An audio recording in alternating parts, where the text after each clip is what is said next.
Europe 1, le journal de l'écho. Toute l'actualité de l'économie avec vous, Éric Le Boucher, bonsoir. Bonsoir Nicolas. Et d'abord la bourse. En forte hausse, plus 3,49% à 4658 points. Toutes les places européennes sont montées à cause de très bonnes nouvelles aux États-Unis. D'abord, le PIB en croissance de 3,7% au deuxième trimestre. C'était bien, des bons chiffres d'emploi. Et puis en plus, on sait que la Fed ne va pas hausser ses taux. Eh bien, tout ça, c'est bon pour la bourse. Wall Street ouvre d'ailleurs et est en hausse actuellement fortement. Le chiffre du jour. Pas tout à fait un chiffre, mais si vous voulez bien, Nicolas, une lettre. M, c'est le nom donné par Facebook à son assistant personnel qu'il lance sur smartphone, une smartphone en somme, parce qu'on va doter ces outils d'un vrai puissant logiciel d'intelligence artificielle. On pourra réserver une table de restaurant, un voyage, acheter un cadeau pour sa famille, organiser son agenda.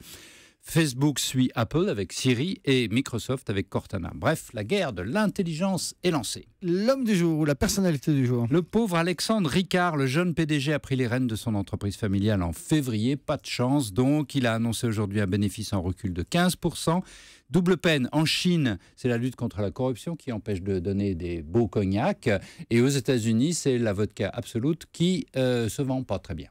Éric Le Boucher, le fait du jour pour vous, c'est le marché du logement neuf qui repart en France. Les ventes des promoteurs ont progressé de 19% pour un an. Alors on se pose la question, est-ce la reprise dans ce secteur primordial ? En tout cas, c'est la plus grave erreur de François Hollande, à coup sûr. La construction, c'est un secteur très facile. Il y a de l'argent, il y a des besoins, les taux sont très très bas. Et puis en plus, il n'y a pas d'importation, donc ça crée beaucoup d'emplois.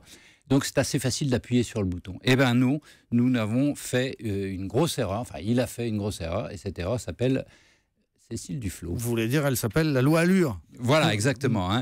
Alors, c'est vrai que le secteur n'était pas en très bonne forme depuis 2007, mais avec son idéologie, je le dis, elle a bloqué le secteur complètement. Et le bilan, d'après l'INSEE, est sans appel. La construction a coûté 0,3% de PIB en moins en 2014 et en 2015. C'est une vraie catastrophe. Oui, mais ça, c'était avant. Et là, ce que vous nous dites, c'est que ça repart. Oui, le gouvernement Valls immédiatement a changé, a corrigé la loi Duflot. Alors, du coup, on assiste pour l'instant à un retour des investisseurs, des promoteurs, c'est bien. Les chiffres, vous les avez donnés, sont repartis.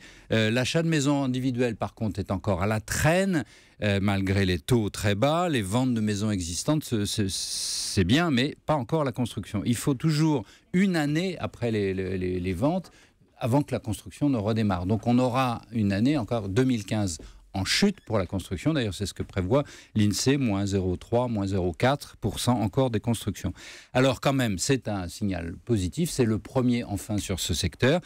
Mais il faudra attendre 2016, j'y arrive. Donc il aura fallu en fait 3 ans de trou avant de sortir la construction de cette catastrophe. Voilà.